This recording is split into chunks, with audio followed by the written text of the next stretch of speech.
Рыцари.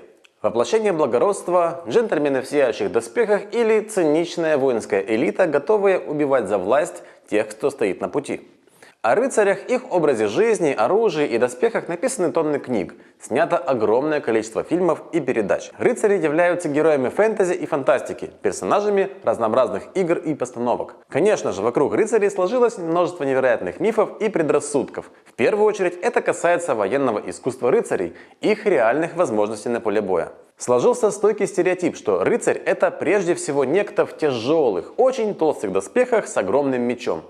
Ну а неадекватные альтернативные историки вывели теорию о том, что раз доспехи носили годами не снимая, это не так, а пописать и покакать в них невозможно, это тоже не так.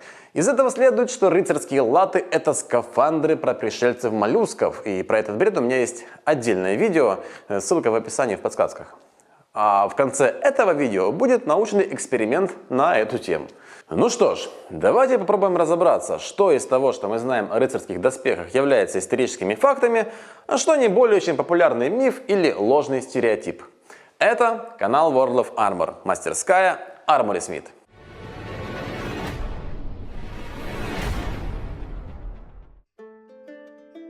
Итак, вопрос номер один. Были ли рыцарские доспехи настолько тяжелыми, что рыцарь не мог самостоятельно сесть в седло, а упав с коня, подняться с земли? Вес рыцарского снаряжения менялся от столетия к столетию. В XI-XIII веках чаще всего доспех представлял собой кольчужный комплект плюс шлем. Кольчуга была невероятно гибкой, совершенно не стесняла движений. Вес в 12-15 кг может показаться большим, но эта масса равномерно распространялась по всему телу. Рыцарь эпохи крестовых походов легко вскакивал в седло, иногда не касаясь ногой стремени. В случае падения, например, гибели лошади или при сильном вражеском ударе, главной проблемой было не запутаться в стременах и не быть придавленным собственным скакуном. В конце концов, просто грохнуться с коня на полном скаку уже настоящая авария. Вес доспехов, конечно, играл свою роль. Необходимо было с юности много тренироваться. Это было похоже на современное спортивное многоборье или атлетику. В рыцарских доспехах учились бегать, прыгать, бороться, танцевать и даже плавать. На известной средневековой картине, изображающей битву под Оршей, 1514 год, хорошо видно рыцарей в полной броне, форсирующих реку рядом или верхом на лошадях, также покрытых латами. А в Японии самураи даже разработали специальную подготовку – сюэдзюцу – плавание в доспехах. Современные школы боевых искусств и сегодня могут продемонстрировать это умение. Интересно, что вес японского доспеха был сопоставим с европейским, то есть имел примерно один и тот же вес. В общем, рыцарь ощущал свой боевой доспех примерно как повседневную одежду. Да, с 14 века кольчугу постепенно сменяют латы из стальных пластин. Они были менее подвижны, чем кольчатый набор, но все равно очень удобными, а также индивидуально подогнанными по фигуре. Вес комплекта боевых лат 14-го, начала 16 веков редко превышал 25 кг. И точно так же, как и кольчуга, был равномерно разнесен по всему телу. Вывод номер один. Рыцарь в боевых доспехах мог запросто садиться в седло и вскакивать после падения, если, конечно, не ломал себе все кости. Это известно из средневековых источников и доказано реконструкторами. Из этого возникает вопрос номер два. А были ли вообще сверхтяжелые доспехи, в которых ни встать невозможно, ни в седло самому сесть? В 15 и первой половине 16 века турниры достигают небывалого развития. В моду входят специализированные доспехи для копейного боя. В отличие от боевых лат, они не были гибкими и подвижными, зато отличались толщиной и весом. Вес такого комплекта штехцойга, с немецкого доспех для копейной сшибки, мог достигать 40 и более килограмм. Турнирный доспех был громоздким, но давал почти абсолютную защиту владельцу. Рыцаря в седло подсаживал оруженосец. В отдельных случаях сильный помощник даже мог бежать сбоку от рыцаря, страхуя того от падения из седла. Вывод. Да, тяжелые громоздкие доспехи были, но они предназначались не для боя, а для спорта. Часто в представлении наших современников толщина доспеха кажется очень большой. Ну, что это за доспех, если он хотя бы не сантиметровой толщины? 1,5 миллиметра это ж фольга вообще. Да? Вопрос номер 3. Каковы были доспехи в толщину? Ведь именно от этого фактора зависит удельный вес и вес комплекта в целом. Самой толстой и надежной частью доспеха был шлем. Топхельм, датированный 14 веком, имеет толщину лицевой части до 3,4 мм, затылка до 2,7 мм, макушки до 2,2 мм и общий вес 6 кг 440 грамм. Этот шлем скорее был турнирным снаряжением. Его ровесник, шлем из Больцано, Италия, весит всего 2,5 килограмма при сопоставимой площади. Его толщина в среднем намного меньше. Бацинет 14-го начала 15 века сделан совершенно по-другому, но толщина металла в тех же пределах, что и у Топхельма. Бацинет из Эрмитажа с забралом типа Хунцгугель имеет затылочную часть 2,8 мм, а лоб 3 мм. Кстати, на канале есть видео о том, как я делаю шлем такого типа. Параллельно с работой я там еще рассказ начитываю, и он довольно забавный, хотя не историчный. Толщина 2-3 мм была актуальна и для салатов, арметов, барбютов. Разница была только в комплектации и площади, в общем-то, в размере. Толщина разных частей доспеха варьировалась. Менее важные участки прикрывали более тонкие пластины. Этот принцип, дифференциация брони, применяется и в танках. Самыми толстыми деталями у рыцаря была башня и передняя бронеплита на пузе. Но у средневекового рыцаря могла быть только одна лошадиная сила, в то время как у немецкого танка Panzerkampfwagen 3 их было более 400. Значит, смотри, сначала мы качаем пантеру, а потом качаем тигра, да? Хотите познакомиться с прапраправнуками рыцарских доспехов? Рекомендую игру War Thunder. Попадание видно. Танки, самолеты, вертолеты и корабли. Каждая техника обладает реалистичными характеристиками. Для всех машин в игре имеется технический паспорт. В игре воссозданы ключевые битвы времен Второй мировой, Холодной войны и современности. War Thunder — это аутентичный исторический онлайн-экшен. О, подбили один танк. В какой-то мере это реконструкция военной техники в 3D с реалистичной физикой и современной графикой. И при этом в игре отличная оптимизация, и она не грузит компьютер. Тут нету привычных полосок здоровья. Машины повреждаются по модулям, что придает реалистичности. Игра порадует вас различными режимами боя. Аркадный, тут есть подсветка врага, возрождение техники и положение камеры высоко над танком. А есть и реалистичные бои. Тут вражеская техника не будет подсвечиваться. Все будет зависеть от вашей внимательности и умения маскироваться на местности. Скачайте War Thunder бесплатно по ссылке в описании и получите дополнительное снабжение на поле боя. Это Panzerkampfwagen 3. Немецкий танк. Блин, царапки свои убери. Ну и возвращаемся к нашим рыцарским доспехам и мифам. Вопрос номер 4 непосредственно связан с первыми тремя. А сколько же максимально весил боевой рыцарский комплект? И правда ли, что вес комплекта непрерывно рос? Хорошим примером совершенного рыцарского доспеха может служить броня английского лорда Томаса Секвилла, работы оружейника Джейкоба Хальдера. Комплект изготовлен около 1600 года. Шлем без буфа и ожерелья весит 2,8 кг. Нагрудник 5 кг, наспидник 4 кг, перчатки по 705 грамм каждая. И общий вес доспеха вообще всего 32 кг. К комплекту прилагалась противопульная пластина плюс 4 кг. Интересно, что правый понож с сабатоном на 100 грамм тяжелее левого. То ли специально сделали толще, то ли мышцы хозяина были неравномерного объема, и отсюда большая площадь пластин. Но я думаю, что разница в весе от разной толщины листа. Тогда их получали без прокатного стана, и поэтому были такие погрешности. Максимилиановский комплект 1540 года весит 29 кг. Другая конструкция, но сопоставимая масса. Около 1475 года позднеготический доспех всадника весит 27 кг, плюс 7 кг кольчужных элементов. Конская броня всего 21 кг, плюс 3 кг кольчуги. Правда, следует учитывать, что еще вес окованного седла примерно 9 кг. А вот турнирный доспех работы Антона Пфенхаузера. Его вес сопоставим с боевым – 31 кг.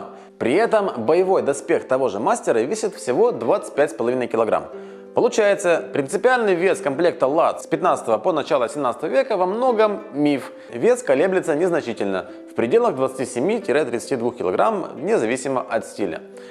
Вопрос номер 5. Пробитие доспехов из лука знаменитых английских йоманов – миф или реальность? В знаменитых сражениях Столетней войны Креси 1346 год, Пуатье 1356 и Азенкуре 1514 победа была за англичанами. Значит, лук победил доспех? Не все так просто. В XIV веке кольчугу, которую мощный лук в принципе пробить мог, сменяют латы. Аутентичный доспех знатного воина времен Креси, Пуатье и тем более Азенкура – это уже латный комплект. Стальная пластина по твердости почти сопоставимая с клинком меча не очень-то пробивается даже пулей гладкоствола. Да и представив, что стрела войдет с оптимальной дистанции, под оптимальным углом в 90 градусов найдет слабину в ковке, там ржавчину, например, или трещинку, то даже в таком случае заброневое воздействие будет минимальным. Вот только позволить себе элитную броню могли далеко не все рыцари. А еще у англичан были превосходные небронированные мишени. Кони, латы для коня – это редкость. Так что можно твердо сказать, слава английских йеменов заслуженная, но пробить они могли далеко не всякий доспех. Сразу же вопрос номер 6. А как насчет арбалета? Ведь к 15 веку арбалет достиг своего максимального развития, и некоторые экземпляры имели силу натяжения в 300, 500 и более кило, а у лука всего лишь 40-60. В Падуе, Италия, был найден шлем типа сервильер или черепник, пробитый сразу 3 арбалетными болтами. Несчастному хозяину шлема не повезло, он поймал болты лицом, судя по траектории снизу вверх, выглянув из бойницы, то есть с минимального расстояния, и болты ударили в шлем изнутри, пробив его на разную глубину. Мог ли арбалет проделать такое с высококачественной кирасой? Опять же, ситуация как и с луком, факторов множество. При соблюдении всех условий, наверное, мог. Громкие успехи арбалетчиков связаны, как и в случае с луком, с массовостью применения. Да, именно из арбалета убили Ричарда Львиное Сердце, а он жил в эпоху Кольчуги. И именно арбалет многократно запрещала церковь. Потому что супероружие и смерть бедненьким и благородным рыцарям? Нет. Просто из арбалета стрелять легче, удобнее, его применению быстрее научиться. Даже горожанка в состоянии зарядить арбалет и запустить болт. А еще есть интересный факт, который касается луков и арбалетов. Дело в том, что сравнивая арбалет и лук, мы всегда думаем, что арбалет имеет большую убойную силу. Но на самом деле это не так. Если брать лук с натяжением 60 кг и арбалет в 400 кг, убойная сила болта и стрелы будет примерно равнозначная. Почему же так? Казалось бы, арбалет мощнее раза в 4 или 5 или 6, а убойная сила точно такая же. Дело в том, что расстояние, которое толкает снаряд, арбалет и лук, разные. У лука расстояние, которое толкает тетива стрелу, намного больше, чем у арбалета. У арбалета это расстояние до 17 сантиметров, а у лука, раза в 2,5 больше. Именно поэтому снаряды вылетают примерно с одинаковой убойной силой. Этот факт на самом деле и меня однажды застал врасплох, ведь я тоже считал, что арбалеты были настолько сильными, что вот пробивали доспехи и рыцари их боялись, а на самом деле это не так, и это доказано и на теории, и доказано мастером-историком на канале Тот Workshop. Ссылка будет в описании. Ну а если мы немножечко отойдем от темы рыцарских доспехов и коснемся луков и арбалетов, то возникает вопрос, а нафига вообще арбалеты, если у нас лук примерно то же самое оружие, что и арбалет, только арбалет дорогой, сложный, его трудно делать, а лук можно, пошел в лес, сделал и уже стреляешь точно так же, как арбалетчик. Дело в том, что специфика арбалета диктует определенный стиль войны. Мы заряжаем арбалет, и у нас уже готовый выстрел, который мы можем реализовать в любой момент. Нам не нужно готовиться, это важно. А еще мы можем эффективно прятаться за различные укрепления, мантилеты, повезы и так далее. Арбалет очень эффективно используется в осаде, и в нападении, и в обороне. И к тому же есть информация о том, что арбалеты успешно применяли в морских битвах.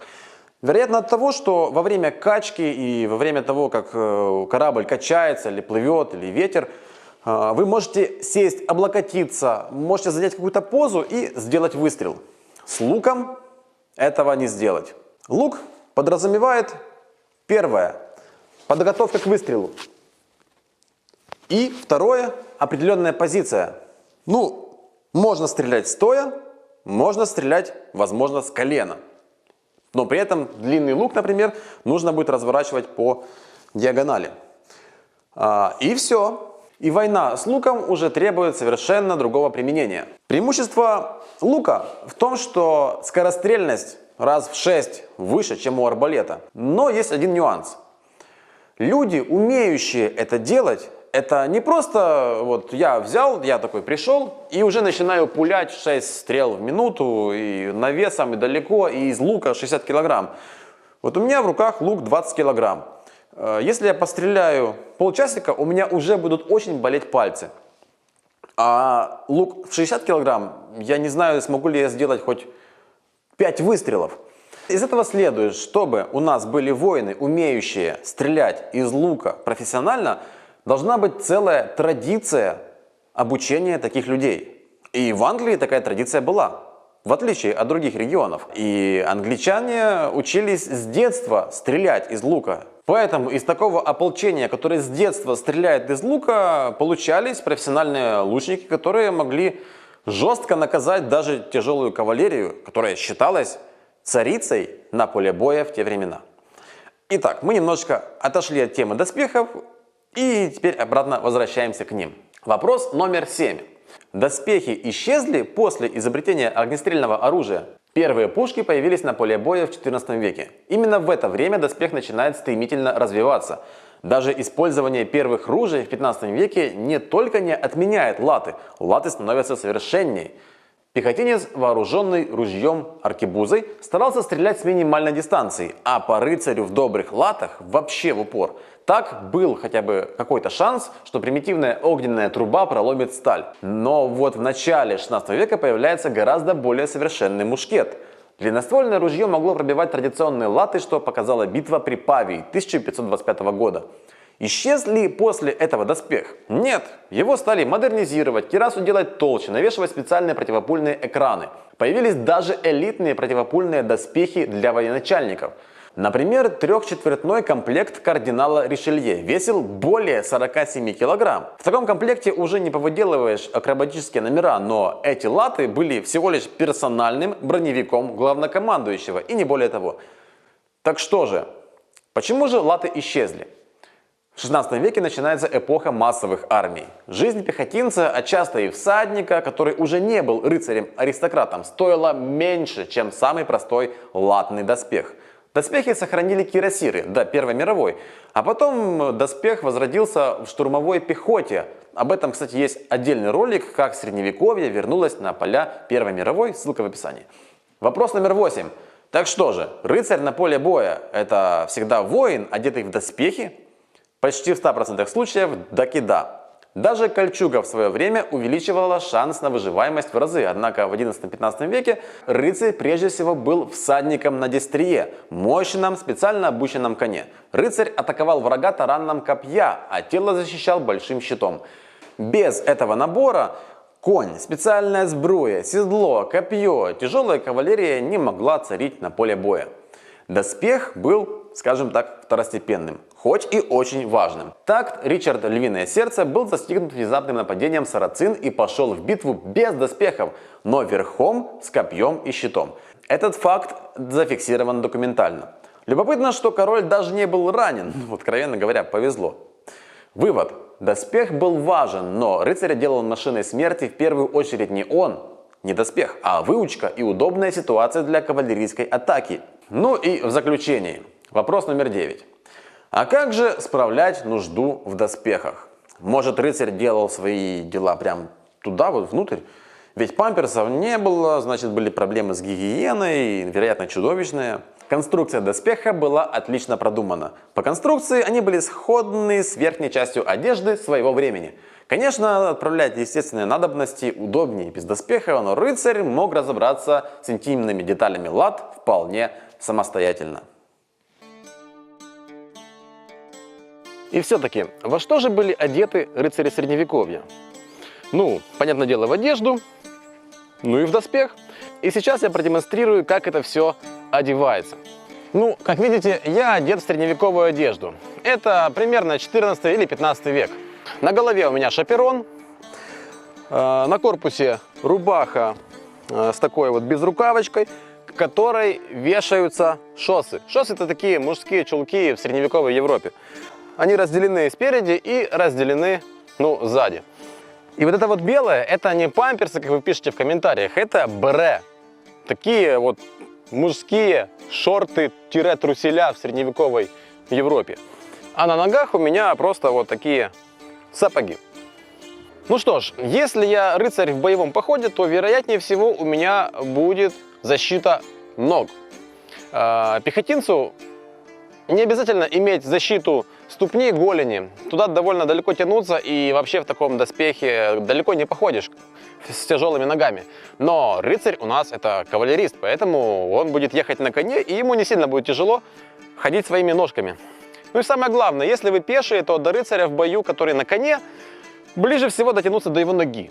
Поэтому ноги у рыцарей были защищены. Сабатон закрывает всего лишь внешнюю часть ноги. Снизу никогда нету железа. Итак. Так, один сабатон есть. Второй. Дальше у меня идет защита голени.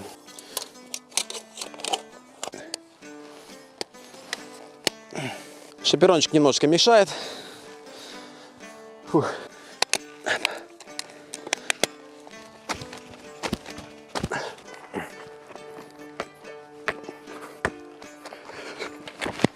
Оба.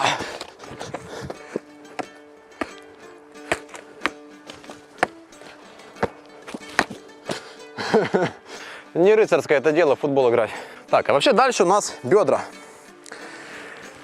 В средневековье латные бедра вешались вот на эту безрукавочку.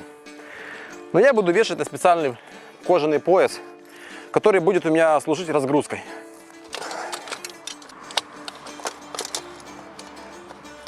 Как видите, здесь все просто. Латная нога цепляется за голень. Здесь вот сзади есть крючочек. И верхней частью она пришнуровывается к поясу или вот этой вот безрукавочке. Конечно, удобнее было бы с оруженосцем все это делать, ну, было бы быстрее, но в целом большинство боевых доспехов можно одеть самому. Хотя, конечно, есть части доспеха, которые, ну, буквально невозможно надеть самостоятельно. Например, есть бригантины, которые застегиваются на спине. Казалось бы, ну зачем это делать? Самому же не застегнешь. Но дело в том, что когда мы застегиваем бригантину, у нас образуется нахлест. А нахлест — это потенциальная щель, в которую можно пробить колющим ударом. Да. В принципе, на картах нормально сидится. Угу. Как точно классифицируется вот эта вот курточка по средневековью, я не знаю, потому что это не реконструкция. Но названий может быть много. Это может быть дублет, это может быть стеганка, пурпуэн. Не знаю, я называю это стеганкой. Если что, вот эта ткань — это церковная ткань. В общем, одежду для батюшек шьют из этой ткани. Я ее случайно нашел на складе с тканями, и она мне жутко понравилась. Эти золотые кресты на черном фоне выглядят просто бомбезно. И пока что за все время, которое видели на канале эту стеганку, никто не догадался, что это, в общем, ткань для священников. Вся вообще военная одежда должна быть удобной, сидеть хорошо по телу, лишний раз не сползать и не натирать. И быть, понятное дело, очень крепкой. Военная одежда от светской, что ли, да? Гражданской, от гражданской, в некотором смысле отличалась. Но вероятно, что крой, ну, военный крой, он имел влияние на моду в то время среди гражданских людей, гражданских лиц.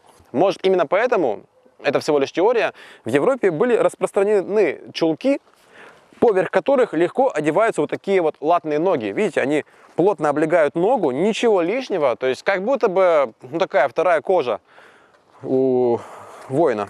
Возможно, это было не так, возможно, это было не связано, конечно, но согласитесь, широкие штаны под такие латные ноги запхнуть, ну, не очень приятно будет. Там будут складки, скомканное, все будет некрасиво. Кто его знает? Я поступил хитро. Я к своему кольчужному ожерелью привязал плечи, чтобы самостоятельно накинуть на себя доспех.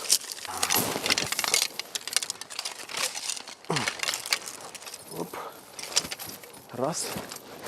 Так, это застегнем сразу. Есть. Здесь вот пряжечка сзади. Блин, мастеру, который сделал этот короткий ремешок, нужно поотрывать все руки. Это же надо. Из-за короткого ремешка какого-то вот здесь, блин. Это жопа. Блин. Короче, левый наплечник у меня будет болтаться. Вот где-то так я смог приодеться.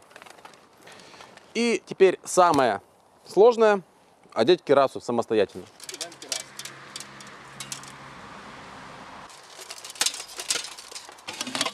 Так, сейчас важно вжаться в спину. Есть. Вроде бы залез. Теперь на кирасе есть ремешок сзади. Вот застегнется спереди. Одеваем передок поверх задка. Попробуем помочь себе ремешком. С оруженосцем было бы удобнее. В принципе, я уже немного приоделся. Кирасу я одел правильно. Правда, я себя со стороны не вижу, конечно. Одна из самых важных деталей — это шлем.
Вот и наступил тот момент, о котором многие на этом канале просили и многие писали в комментариях. Я заранее извиняюсь перед патронами этого канала и надеюсь, что вы не кушаете. У каждого рыцаря наступает жизненно важный момент, скажем, веха в его судьбе. Тот день, когда нужно отложить рыцарскую личинку, но как бы в доспехах. И, казалось бы, ситуация безвыходная, скажем, даже патовая, потому что многие считают, что это сделать невозможно. Это древняя рыцарская тайна, потому что в этот момент рыцари наиболее уязвимы, поэтому это держалось всегда в строжайшем секрете, и об этом действии ходят только легенды, и в тайных манускриптах это все прописано. Начнем с теории. Рыцарь в доспехах.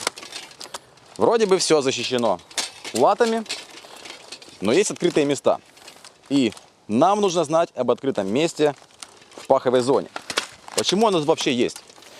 Да потому что рыцарь, в общем-то, это конница, поэтому он ездит на коне. И чтобы садиться на коня, эта зона должна быть открытая. Есть древняя английская поговорка: «Путь к жопе рыцаря лежит через его коня». И англичане это хорошо продемонстрировали под Азенкуром. Учитывая полученную информацию, что паховая область у нас открыта, у нас открывается определенная возможность для нашего необходимого действия. В данной позиции рыцарь находится в наибольшей уязвимости, то следует рядом с собой держать заряженный арбалет, на всякий случай. Что мы начинаем делать? Расстегиваем кирасу на поясе. Итак, есть, все. Она болтается. Одеть, застегнуть ее рыцарь сможет даже самостоятельно. Дальше. Помните, что штанины у нас раздельные. И есть бре. Развязываем бре. Развязали.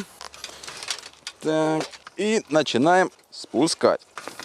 В этом деле важно терпение и выносливость, дабы не ускорить процесс. Бре снимаются. Раз. Оп. Оба. Так, есть. Так, бре сняты. И теперь не мешают. Ну и после этого рыцарь принимает засадную позицию. Оба. В общем-то, все легко и просто. Но дабы поставить жирную точку в этом научном вопросе между нормальными людьми и альтернативными историками, мы запишем некий видеофрагмент, который будет разослан всем приверженцам этих альтернативных бредней. Ну, в общем, каналу «Проверь сам», Кунгурову и остальным посвящается. Так, начать запись. О, есть. Отправить. Все. После такого научного факта вряд ли кто-нибудь всерьез будет воспринимать все эти теории по поводу рыцарских доспехов, моллюсков, пришельцев, невозможности что-либо сделать и так далее. Прохожие, идите нахер! Я на своем участке, что хочу, то и делаю. Правда, это сторона соседа, но с другой стороны, ну мы же не чужие люди, господи.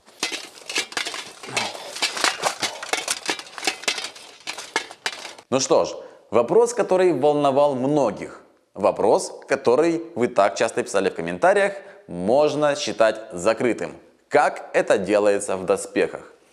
И хочу напомнить, что спонсором этого видео выступил исторический онлайн-экшен War Thunder. Ссылка на скачивание игры в описании. Всем пока!